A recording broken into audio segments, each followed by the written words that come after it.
नमस्ते।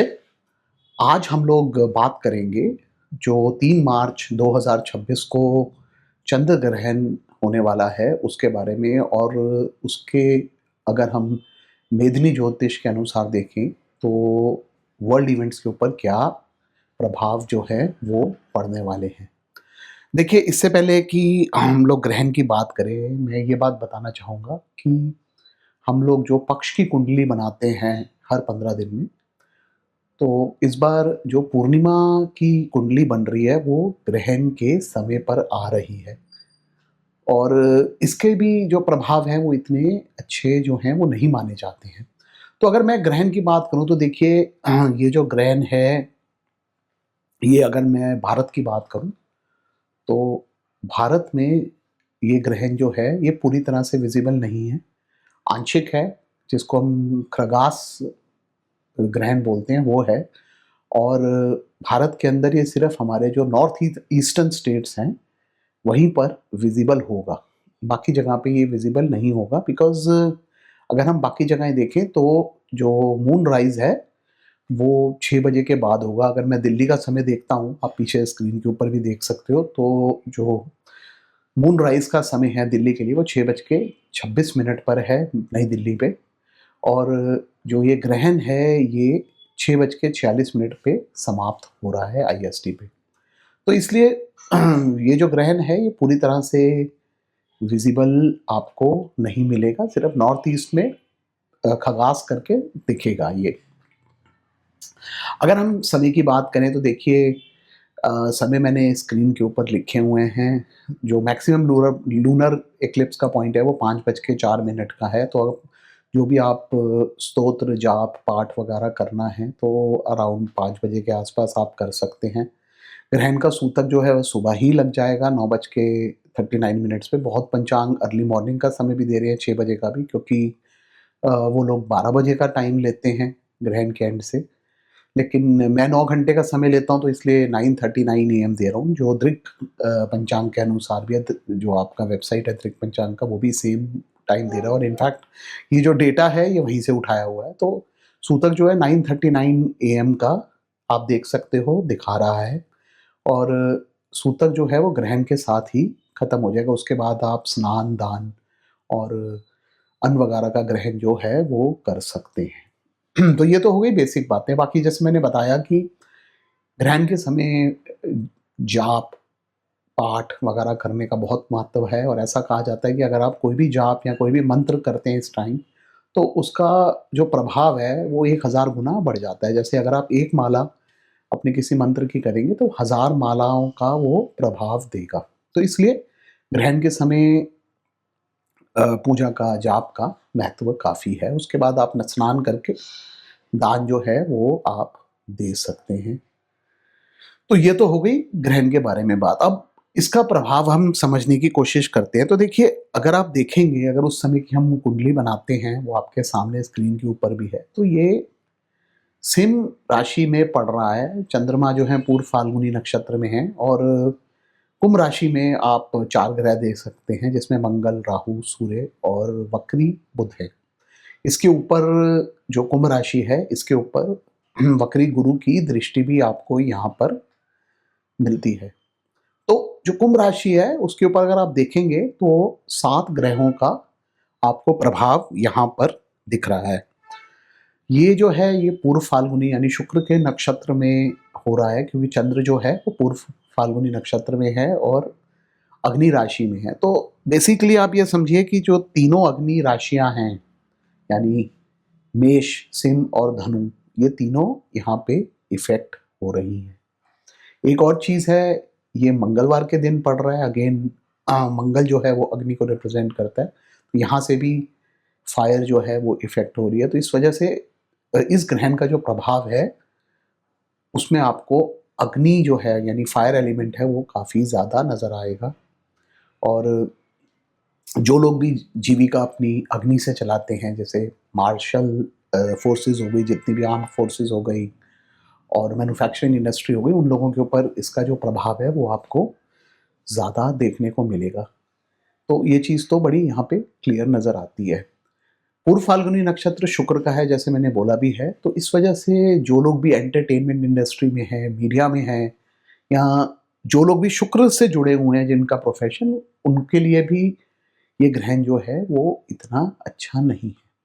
अब देखिए, अगर हम ग्रहण के प्रभाव की बात करें तो देखिए, ग्रहण का जो प्रभाव है वो पूरे अयान तक रहता है, यानी अब जैसे ये ग्रहण जो है उत्तरायण में हो रहा है, तो इस वजह से जब 14 या 15 जुलाई को दक्षिणायन शुरू होगा, तब तक इसका आपको प्रभाव जो है देखने को मिलेगा। तो लगभग आप समझिए कि 4 महीने तक इसका आपको प्रभाव जो है वो इस ग्रहण का आपको देखने को मिल सकता है। अब जैसे मैंने बताया कि नॉर्थ ईस्टर्न स्टेट्स में दिख रहा है, तो थोड़ा इसका प्रभाव जो है वो नॉर्थ ईस्टर्न स्टेट्स पर ज़्यादा पड़ेगा, हम जो भी अगर इवेंट्स की बात करें तो। अब देखिए, एक और बात यहाँ मैं कहना चाहूँगा कि ये जो ग्रहण है ये रॉयल साइन में पड़ रहा है, यानी सिंह राशि। सिंह जो है वो सिंहासन है, वो राजाओं को रिप्रेज़ेंट करता है। तो इस वजह से एक चीज़ है यहाँ पे, हम जो एक वर्ड अंग्रेज़ी में बोलते हैं क्लैश ऑफ द टाइटन्स, उस चीज़ को रिप्रेज़ेंट करता है, यानी जो राजा हैं उनमें टकराव होगा। जो बड़ी-बड़ी कंट्रीज़ हैं, जो इस टाइम दुनिया की पावरफुल कंट्रीज़ हैं, उनमें टकराव होने के चांसेस जो हैं वो यहाँ पर नज़र आते हैं। और आप समझिए कि अ, एक तरह से युद्ध की स्थितियाँ बनेंगी, और काफ़ी कंट्रीज़ में, काफ़ी देशों में युद्ध होने की संभावना जो है वो भी बढ़ रही है। जैसे फॉर एग्ज़ाम्पल हम देख सकते हैं कि अमेरिका में और ईरान में प्रॉब्लम चल रही है, तो वो युद्ध की स्थिति जो है वो यहाँ पे बनती हुई हमारे को दिख रही है। बहुत क्लियर दिख रही है। वैसे भी अगर आप अ, देखेंगे तो जो अमेरिकन राष्ट्रपति हैं, उनका भी सिम लगन है, और उनके लगन और सप्तम में ये ग्रहण पड़ रहा है। तो सप्तम घर जो होता है वो राजाओं की कुंडली में युद्ध को रिप्रेजेंट करता है। तो ये जो ग्रहण है, चांसेस दिखा रहे हैं कि वो फिर से दुनिया में युद्ध की तरफ बढ़े, और दुनिया को वर्ल्ड वॉर की तरफ ले जाने के लिए अपने एक्शंस करें। वो बड़ी यहाँ पे आपको क्लियर चीज़ जो है वो यहाँ पे नज़र आती है। और एक और बात, अगर आप ये कॉम्बिनेशन देखेंगे तो ये कॉम्बिनेशन जो है, जो मंगल और राहु का, साथ में सूर्य और बुध भी जुड़े हुए हैं, ये कुंभ राशि में। अब कुंभ जो है वो एरीज साइन है, और मंगल और राहु का जो कॉम्बिनेशन है इसको अंगारक योग भी बोला जाता है, और ये इतना अच्छा नहीं माना जाता है। ये मास ट्रेजेडीज जो होती हैं उनको भी रिप्रेजेंट करता है, वॉर्स को भी रिप्रेजेंट करता है। तो ये मिसहैप्स, एक्सीडेंट्स, ये सारी चीज़ों को भी ये कॉम्बिनेशन रिप्रेजेंट करता है। तो यहाँ पे एयर ट्रेजेडीज जो होती हैं उसके होने के चांसेस जो हैं वो इस कुंडली में नज़र आ रहे हैं। और मंगल राहु का जो कॉम्बिनेशन है ये टेररिस्ट एक्ट्स को भी रिप्रेजेंट करता है, उनको भी ट्रिगर करता है, जिसकी वजह से वॉर लाइक सिचुएशन जो हैं वो बन जाती हैं। और जैसे कि हम देख सकते हैं कि दुनिया जो है ऑलरेडी एक लड़ाई वाली सिचुएशन में चल रही है, तो देयर आर चांसेस कि बहुत जगह पे आपको मास, आप समझिए कि वायलेंस दिखे, वॉर होने के चांसेस हैं, और किसी प्रकार के मिसहैप्स या मास, आप समझिए कैजुअलिटीज़ होने के चांसेस भी इस कुंडली में हमारे को नज़र आ रहे हैं। अब देखिए, जो ये मार्स और राहु का कॉम्बिनेशन है, ये 23 फरवरी से बन गया है, जब मंगल जो हैं वो कुंभ राशि में प्रवेश कर रहे हैं। और अगर आप देखेंगे तो 13 मार्च के आसपास राहु और मंगल जो हैं वो सेम डिग्री पे होंगे, 13 और 14 मार्च को। तो ये जो समय है वो वॉच करने का है, 13th-14th मार्च के आसपास का, क्योंकि उस समय कुछ मेजर मिसहैप्स होने के चांसेस जो हैं वो बड़ी क्लियरली यहाँ पे हमारे को नज़र आते हैं। वैसे तो देखिए, वैसे मैंने बताया ही है कि ग्रहण का इफ़ेक्ट जो है वो 6 महीने रहता है, बट मंगल और राहु जैसे सेम डिग्री के ऊपर आ जाएँगे, तो that is the time which needs to be watched. वो हमें समय देखना पड़ेगा, क्योंकि उस समय कुछ ना कुछ प्रॉब्लम्स आने के चांसेस यहाँ पे हमारे को नज़र आते हैं। एक और चीज़ यहाँ पे मैं बताना चाहूँगा, देखिए हम जो पूरा हिंदू मंथ होता है, मास होता है, उसमें हमेशा देखते हैं कि कभी 5 मंगलवार या 5 शनिवार तो नहीं पड़ रहे, क्योंकि वो महीना जो है इतना अच्छा नहीं होता। तो अगर आप फरवरी 17 को अमावस थी, तब से लेकर अगली अमावस जो 19 मार्च को पड़ रही है, देखेंगे तो इसमें 5 मंगलवार पड़ रहे हैं। अगेन मंगल का जो प्रभाव है वो इस महीने में बढ़ रहा है, तो इसलिए अगेन आर्म्ड फोर्सेस का, पुलिस का रोल जो है वो ज़्यादा बढ़ता हुआ दिख रहा है, और आंदोलन होने के चांसेस जो हैं वो भी यहाँ पे हमारे को नज़र आते हैं।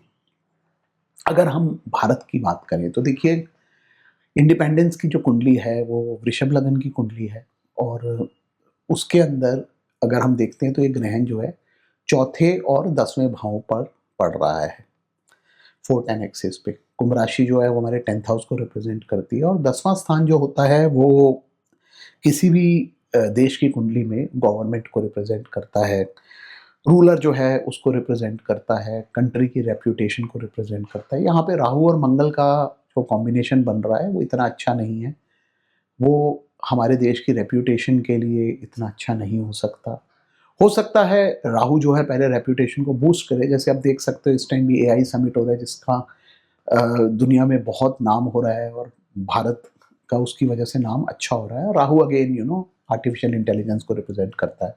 अभी तो फिलहाल सिर्फ राहु है, तो जो पिछला ग्रहण हुआ उसकी वजह से हमारे आप समझिए कंट्री की रेप्यूटेशन को बूस्ट मिला, जो अभी कुछ दिन पहले सूर्य ग्रहण पड़ा था।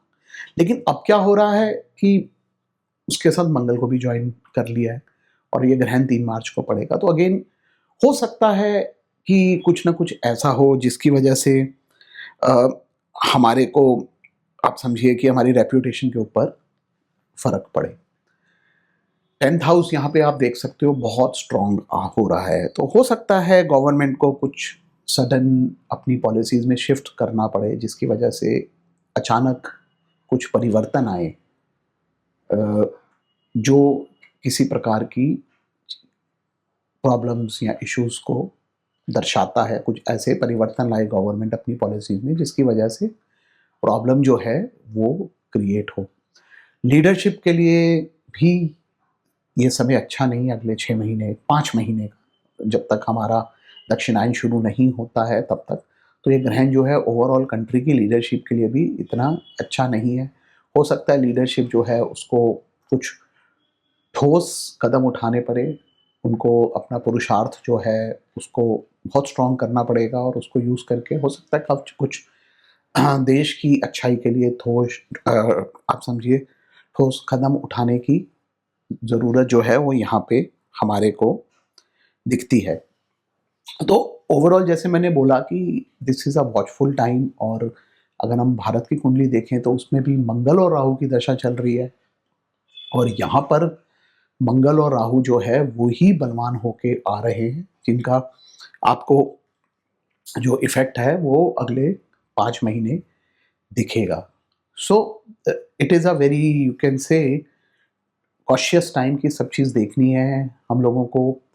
किसी भी, जैसे मैं पहले भी बोलता हूँ कि किसी भी कोई आप सोशल मीडिया पे न्यूज़ सुनते हैं उसको एकदम से मत मानिए, उस पे विश्वास मत कीजिए। पहले अपना ड्यू डिलिजेंस कीजिए, पहले देखिए कि अगर कोई अफ़वाह फैला रहा है तो उसके पीछे कुछ सच्चाई है भी कि नहीं है। ये सारी चीज़ें देखने की ज़रूरत है, और अगर कोई आंदोलन हो रहा है, लोग प्रोटेस्ट कर रहे हैं, तो उससे थोड़ा-सा अवॉइड कीजिए, क्योंकि देयर आर चांसेस कि किसी प्रकार का वायलेंस जो है वो हो जाए, और अगर कहीं भीड़ है तो कुछ जो टेररिस्ट हैं वो भी उसका फ़ायदा उठा के कुछ अटैक करें।